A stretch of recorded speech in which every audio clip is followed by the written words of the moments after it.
16 जुलाई से स्कूल खुलने जा रहे हैं तो निजी स्कूल संचालकों में सरकार के उस फैसले से नाराजगी है जिसमें सरकार ने बच्चों को स्कूल भेजने का फैसला अभिभावकों पर छोड़ दिया है। हरियाणा शिक्षक संस्थान संगठन ने एक साथ ऑनलाइन और ऑफलाइन क्लास लेना टीचर्स के लिए मुसीबत है, ये कहा है। हरियाणा सरकार द्वारा 16 तारीख से स्कूल खोले जाने का निर्णय लिया गया है, जिसमें जहां 16 तारीख से 9वीं से 12वीं तक के हैं और उसके बाद 23 तारीख से 6ठी, 7वीं, 8वीं तक की क्लास के जो बच्चों के लिए स्कूल खोले जाने हैं। लेकिन इसको लेकर के स्कूलों की क्या तैयारी है, खासकर हम निजी स्कूलों की बात करें, उनकी क्या तैयारियां हैं इन स्कूलों को लेकर के, बच्चों की शिक्षा को लेकर, क्योंकि जिस तरीके का ये दौर है ऐसे में किस तरीके से तमाम प्रबंध है और इस फैसले को किस तरह देखते हैं, बात करने के लिए हमारे साथ में हरियाणा शिक्षण संस्थान संगठन के अध्यक्ष जो कि निजी स्कूलों के एक एसोसिएशन है, वो हमारे साथ में डॉक्टर यशपाल यादव जी हमारे साथ में है। सरकार का एक फैसला आया है कि 16 तारीख से स्कूल खोलने का सिलसिला है, 16 तारीख और उसके बाद 23 तारीख से। इस फैसले को आप किस तरह से देखते हैं और खासकर जो कोविड का जो दौर रहा उसके बाद आगे के लंबे समय स्कूल बंद थे लेकिन अब सरकार खोलने की बात कर रही है, किस तरीके से देखते हैं, क्या कहते हैं? देखिए, सरकार खोलने की बात जरूर कर रही है, लेकिन सरकार ने 2 ऑप्शन दिए हैं कि हम ऑफलाइन एजुकेशन के साथ साथ ऑनलाइन एजुकेशन भी जारी रखेंगे। वो पॉसिबल नहीं हो पा रहा कि जो बच्चे आना चाहे, जिन बच्चों को पेरेंट्स भेजना चाहे वो बच्चे स्कूल भेजे, वहाँ क्लासरूम में एजुकेशन उनको दिलवाए, और जो पेरेंट्स नहीं भेजना चाहे वो ना भेजे, उनके लिए ऑनलाइन एजुकेशन की व्यवस्था रहे। तो इस प्रकार कार्य करना मुश्किल हो पा रहा है, क्योंकि जो टीचर्स ऑफलाइन क्लास एजुकेशन में पढ़ाएंगे, ऑफलाइन एजुकेशन में रहेंगे, तो उस वक्त वो ऑनलाइन कैसे कर पाएंगे। अब उन्होंने एक ऑप्शन दिया कि जो टीचर्स क्लास में पढ़ा रहे हैं वही ऑनलाइन कर दिया जाए, लेकिन इस प्रकार की व्यवस्था करना पॉसिबल नहीं हो पाता है और नहीं हो पाएगा कि एक टीचर क्लासरूम में फोकस करेगा, अपने क्लासरूम के बच्चों के साथ अटैच रहेगा, या फिर ऑनलाइन जो बच्चे उसके साथ अटैच है उन पर फोकस करेगा। तो ये संभव ही नहीं है इस प्रकार के कार्य करना, इस प्रकार नहीं हो पाएगा और नहीं हो पाने की संभावना है। तो ऐसा सरकार को हमने पहले भी एक बार सलाह दी थी, एक बार अनुरोध किया था कि आप आदेश जारी करें तो इस प्रकार के आदेश जारी ना करें जो संभव ही नहीं हो पाता, जो पॉसिबल ही नहीं है। इस प्रकार के आदेश जारी करें जो पॉसिबल हो पाए, या तो सबके लिए ऑनलाइन एजुकेशन की व्यवस्था कीजिए या सबके लिए ऑफलाइन एजुकेशन, तभी हम कार्य सही तरीके से कर पाएंगे, वरना नहीं कर पाएंगे।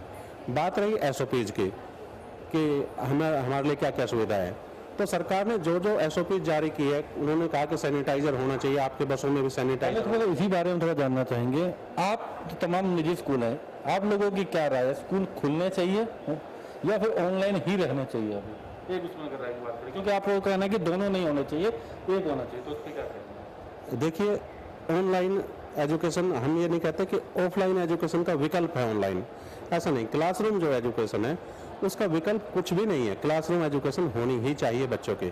हम तो कहते हैं स्कूल खुल जाने चाहिए, लेकिन इस तरह दोहरा मापदंड नहीं अपनाना चाहिए कि आपको ऑनलाइन भी देनी है, आपको ऑफलाइन भी देनी है, फिर हम कर ही नहीं पाएंगे तो फिर उसका फायदा क्या है।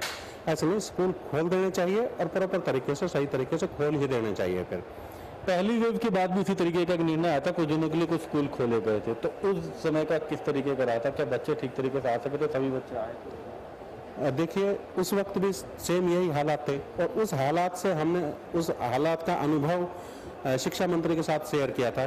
कहा था सरकार को कि आप हमारा अनुभव अच्छा नहीं रहा उस वक्त, ये ऑनलाइन और ऑफलाइन एजुकेशन हम दोनों एक साथ नहीं चला पाए, तो आप इस वक्त ऐसा आदेश जारी कीजिए जिससे या तो ऑफलाइन रहे या ऑनलाइन रहे। और हम मांग ये करते हैं कि नहीं, स्कूल खुल जाने चाहिए, स्कूल बंद नहीं रहने चाहिए, स्कूल खुल जाने चाहिए, लेकिन ऑनलाइन एजुकेशन उसके बाद फिर हम नहीं दे पाएंगे। आप उसके बाद ऑनलाइन नहीं दे पाएंगे, लेकिन इसके बाद अगर स्कूल खुल जाते हैं तो, क्योंकि सरकार ने तो कहा खुल जाए, अगर आप स्कूल जो बच्चे आएंगे अब ऐसे में, क्योंकि सरकार ने कहा कि आपको डिक्लेरेशन फॉर्म देना पड़ेगा, उन बच्चों के लिए जो यहाँ आ रहे हैं इस कोविड के इस दौर में जो रहा, सावधानी के लिए किस तरीके की व्यवस्थाएं पहले थी जब पहले दौर के बाद, या अब आप किस तरीके की तैयारियां निजी स्कूलों के द्वारा की जा रही हैं?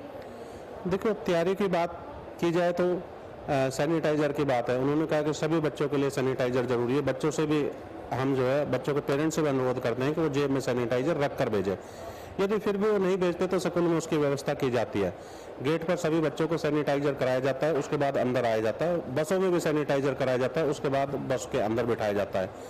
और सोशल डिस्टेंसिंग की बात रही, प्रत्येक सीट पर एक बच्चे के बैठने की व्यवस्था सरकार के द्वारा की गई है, तो उसका पूरी तरह से पालन किया जाता है। यहाँ एजुकेशन क्लासरूम में भी आधे बच्चों को बैठने की व्यवस्था की जाती है, आधे बच्चों के दूसरे क्लासरूम में बैठने की व्यवस्था की जाती है। इस तरह से हम एजुकेशन दे रहे हैं। तो और बाकी उसका टेम्परेचर चेक करने की बात है तो जब बस में बच्चा चढ़ता है तो पहले उसका टेम्परेचर चेक किया जाता है। यदि बच्चे का टेम्परेचर ज़्यादा आता है तो उनसे अनुरोध किया जाता है, पेरेंट्स से अनुरोध किया जाता है कि आप बच्चे को स्कूल ना भेजें, पहले इसका कोविड का टेस्ट करा लें, उसके बाद ही स्कूल भेजें।